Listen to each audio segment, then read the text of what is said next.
Senhor Presidente, senhoras e senhores deputados, sendo a minha primeira intervenção do ano, quero endereçar ao Senhor Presidente, aos membros da mesa, a todos os senhores deputados, funcionários desta Casa e senhores profissionais da comunicação social, votos de um feliz ano novo. 2017 é sem dúvida um ano de muito trabalho político, não fosse ano de eleições autárquicas.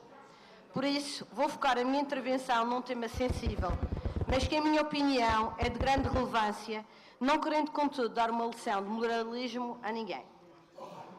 Servir a população deve ser assumida com responsabilidade. Portanto, nunca é demais relembrar os valores que nos devem mover em prol da credibilização da política ou as atitudes que não deveriam existir na política e que teimam a se manter. Por mais que se pretenda uma mudança, uma renovação, se a mesma não operar em todos os intervenientes, ou seja, partido da maioria e oposição, o trabalho será sempre mais difícil.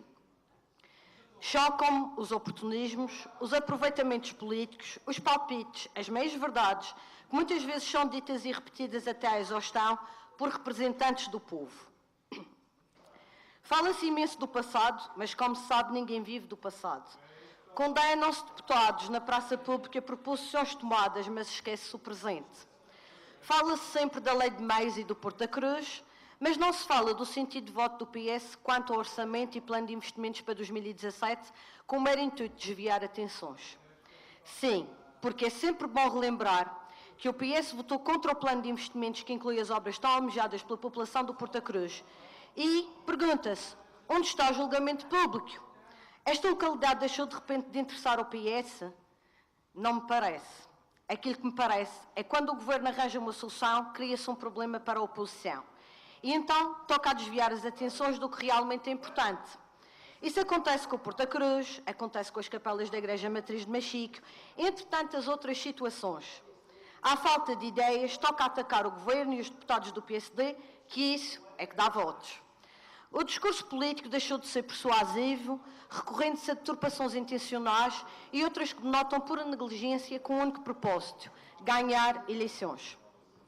A tentação de denegrir o opositor com questões que nada têm a ver com a discussão de ideias, mas que têm sobretudo a ver com calúnia, difamação e até com a envolvência de familiares nas histórias e não histórias fabricadas por mentes doentias, é permitida e até aplaudida, principalmente para os lados mais a leste. Isto não pode ser uma coisa vista com normalidade. Onde está o respeito? Se não nos respeitarmos uns aos outros enquanto opositores, a população também não nos vai respeitar enquanto seus representantes. Senhor Presidente, senhoras e senhores deputados, o discurso jornalista também deve ser abordado e sem medo. Há peças que mais parecem instrumentos de manipulação do que de simples índole informativa. Alguns até se dão ao direito, veja-se, de narrar discursos e adjetivar a intuação que é dada a seu belo prazer. Aliás, há dias em que os jornais parecem autênticos manifestos partidários, onde as notícias são versões facciosas da realidade em favor de alguém. Choca-me certas peças jornalísticas que deturpam a realidade só para vender mais jornais ou ter mais likes nas suas páginas.